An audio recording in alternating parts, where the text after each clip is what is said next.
La population de l'Abitibi-Témiscamingue s'est agrandie au cours des dernières années. Le taux d'accroissement de la population a augmenté de 0,7 depuis 4 ans.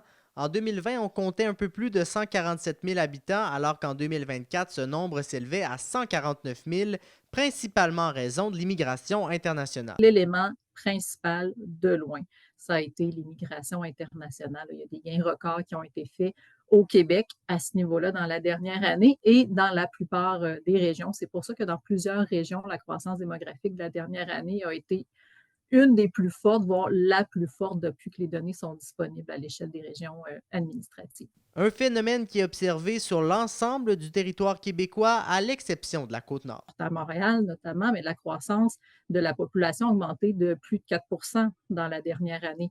Dans certaines régions, bon, il y a des taux aussi supérieurs à 2 qui ont été enregistrés, comme dans la capitale nationale, en Outaouais, à Laval. L'Institut de la statistique du Québec qualifie la croissance démographique de la région d'à la fois forte et faible. Le taux d'accroissement de 0,7 en Abitibi-Témiscamingue, mais il semble le faible. En fait, c'est 3 fois plus faible que le taux enregistré dans l'ensemble du Québec. Donc, une croissance forte quand on tient compte de l'historique de la région, mais faible en comparaison de la croissance enregistrée dans la plupart des autres régions. Mais est-ce que cette tendance à la hausse sera maintenue dans les prochaines années? Depuis longtemps, mais l'Abitibi-Témiscamingue perd des résidents au profit des autres régions du Québec. Donc, chaque année, depuis longtemps, il y a plus de personnes qui quittent l'Abitibi pour s'établir ailleurs au Québec que de personnes qui font le chemin inverse.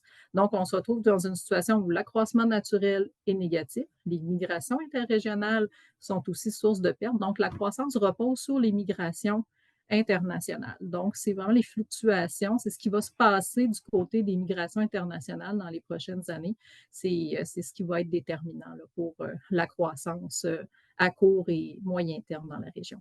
Alexis Dumont, RNC Nouvelles.